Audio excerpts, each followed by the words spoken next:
मुअज़्ज़िज़ ख़वातीन व हज़रात, अस्सलाम वालेकुम। प्रोग्राम हमारे मेहमान के साथ ज़किया गज़ल का सलाम कबूल कीजिए। हम ये प्रोग्राम बाकायदा हर हफ्ते पेश किया करेंगे और इस प्रोग्राम में हम आपकी मुख्तलिफ़ शोरा और अदीबों से मुलाकात करवाएंगे।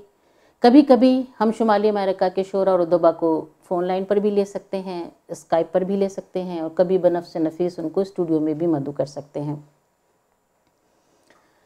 जिस तरह आप सबके इल्म है कि ज़बान किसी भी मुल्क की सकाफ़त की, तहज़ीब की नुमाइंदा ज़बान होती है।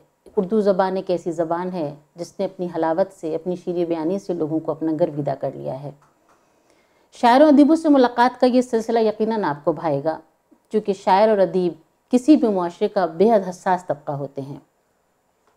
वो अपने अतराफ़ होने वाले सानहात, वाक़यात, खुशी और गम को अपने लफ्ज़ों में पिरोते हैं और आप तक पहुँचाते हैं। आज हमारी खुशनसीबी ये है कि हमारे स्टूडियोज़ में बहुत बड़े शायर, बहुत बड़ा नाम, टोरंटो के मकबूल और मारूफ शायर मोहतरम अफ़ज़ाल नवेद साहब मौजूद हैं। मैं आपको स्टूडियोज़ में खुशामदीद कहती हूँ। बहुत शुक्रिया। अफ़ज़ाल साहब, कहते हैं ना कि शायर बना नहीं सकते आप किसी को, शायर बॉर्न होता है। जी जी, ठीक है ना। शायर तो आप किसी को यही नहीं कह सकते कि आप किसी को शायर बना सकते हैं, शायर बॉर्न होता है।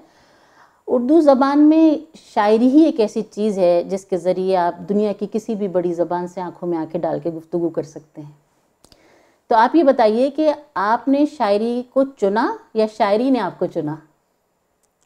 बहुत खूबसूरत सवाल पहला ही कर दिया आपने। और मैं समझता हूँ कि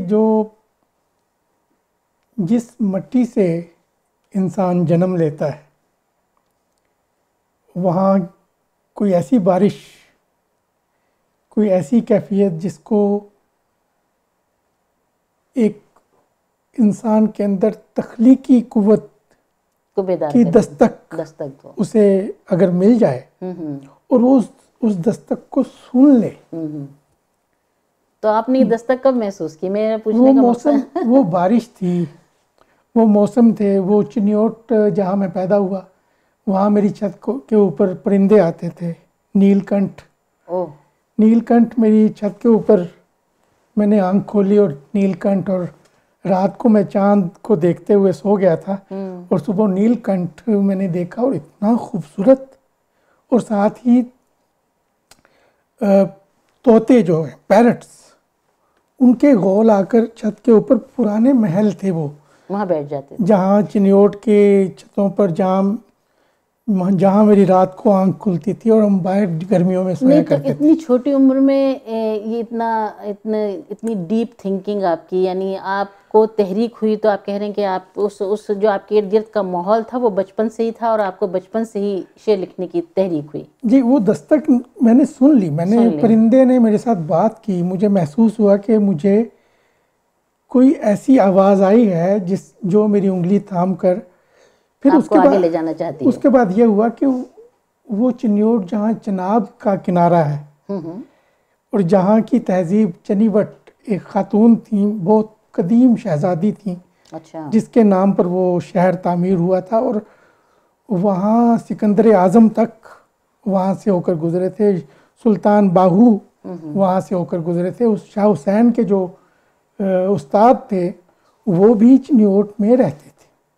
तो उसकी तहजीब ने किसी सतह पर मुझे मुतासर किया और मैं शाम को रोज़ाना बाहर, वहाँ से कुछ दूर जंगल था छोटा सा, जहाँ पे मैं जाके बैठ जाता था एक नदी के किनारे। वाह वाह क्या शायराना सी बात है। बचपन में इतनी ऐसी थिंकिंग, ऐसी सोच भी बहुत, मुझे तो इतनी सोच के इतना अच्छा लग रहा है कि आप इतनी छोटी उम्र में ही शायरी की तरफ इस तरह राग़िब हुए कि आपको आपके इर्द गिर्द के माहौल ने मुतासिर किया। तो आपने पहला शेर क्या लिखा, या नज़म लिखी, शेर लिखा, क्या लिखा? पहली मैंने नज़म कही, 7 रंगों का सितारा। वाह, तो सुना दीजिए चलिए। तो वो उसकी कैफियत वो थी जो मैं कायनात से गुफ्तगू करते हुए मेरे अंदर आई।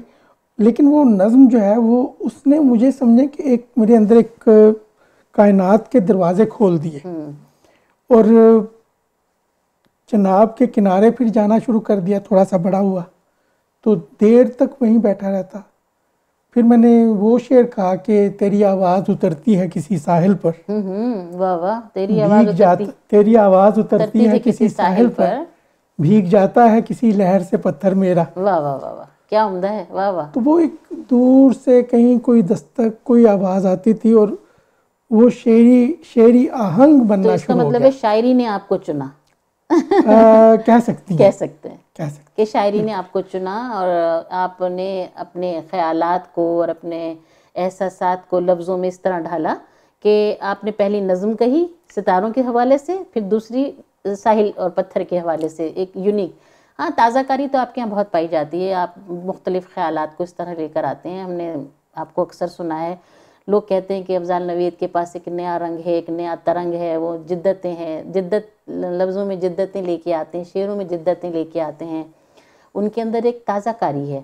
तो ये ताज़ाकारी आपके अंदर भी, ये भी बचपन से ही थी, हवाइल उम्री से थी, या ये आपने शायरी की जिद्दत इख्तियार जो की आपकी शायरी ने, वो आपने अपने शेरी सफ़र में इख्तियार की? दरअसल देखने का जो जाविया होता है वो नया या पुराना होता है। बिल्कुल।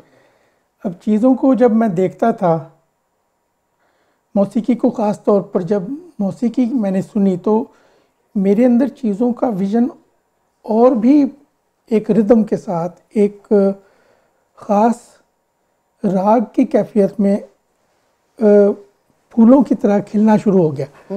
खुमारे शब में ज़मीं का चेहरा निखर रहा था, कोई सितारों की पालकी में उतर रहा था, काश कोई देखता लफ्ज़ों की बारिश में उसे। तो ये एक ऐसा तहय्युर था जो किसी सतह पर मुसव्वरी भी मैं शुरू कर दी थी मैंने। नाइन्थ में जब पढ़ता था तो मैंने कम से कम 200-300 पेंसिल स्केच बनाए जो मुख्तलिफ। तो वो आपने उसको के कभी वो नहीं किया, मतलब पब्लिकली या लोगों के सामने पेश नहीं किया?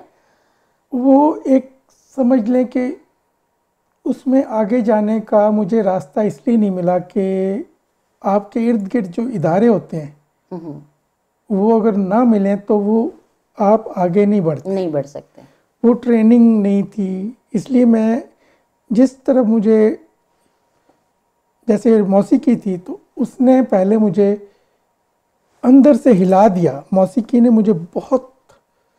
मुझे सितार सुनकर मैं बहुत ही खूबसूरती महसूस करता था। कहीं किसी ड्रामे में। तो इसका मतलब है कि आप बॉर्न शायर हैं। कह सकती हैं। आपको शायर, आप अल्लाह ताला ने आपको ये खुदादाद सलाहियत अता की और आपको शायर ही पैदा किया कि आप चीज़ों को इतनी, आपने खुदा की कुदरत को, उसके नज़ारों को, उसकी पैदा की हुई चीज़ों को, उसकी कायनात को एक मुख्तलिफ अंदाज से देखा। मुझे जो हुस्न था ना, जो चिन्योट में भी मुझे मिला, जैसे हिना मेहंदी की शाम होती थी और खूबसूरत लिबास पहने जाते थे, छतों पर पतंगें उड़ती थीं, तो एक हैरानी सी रहती थी कि इस आसमान के बाहर, इस कायनात के बाहर मज़ीद क्या है, क्या कहाँ से हम लोग आए हैं, ये सब क्या है। देखिए, शायर का तो तख़य्युली उसकी शायरी है ना। शायर अपने तख़य्युल को और अपने ख़यालात को, अपने इर्द गिर्द के वाक़यात को ही अपनी कलम बंद करता है, समोता है। लेकिन इंसान की कुछ बैरूनी कैफ़ियत होती हैं, कुछ अंदरूनी कैफ़ियत होती है। बाज़ दफ़ा कहा जाता है कि शायर जो है वो अंदर के मौसम से ज़्यादा मुतासिर होता है बजाय इसके कि वो खारजी मौसम से मुतासिर हो। तो आप कैसे शेर लिखते हैं कि कोई भी बाहर की चीज़ भी आपको, कोई वाक़या आपको, आपके दिल पर असरअंदाज करता है और आप लिखना शुरू कर देते हैं, या आपके अंदर का मौसम ही आपको मजबूर करता है कि आप उसको शेर लिखिए या जो भी लिखना चाह रहे हैं आप? वो एक कार्ल मार्क्स ने कहा है कि आदमी जो है वो प्रोडक्ट ऑफ इन्वायरमेंट है।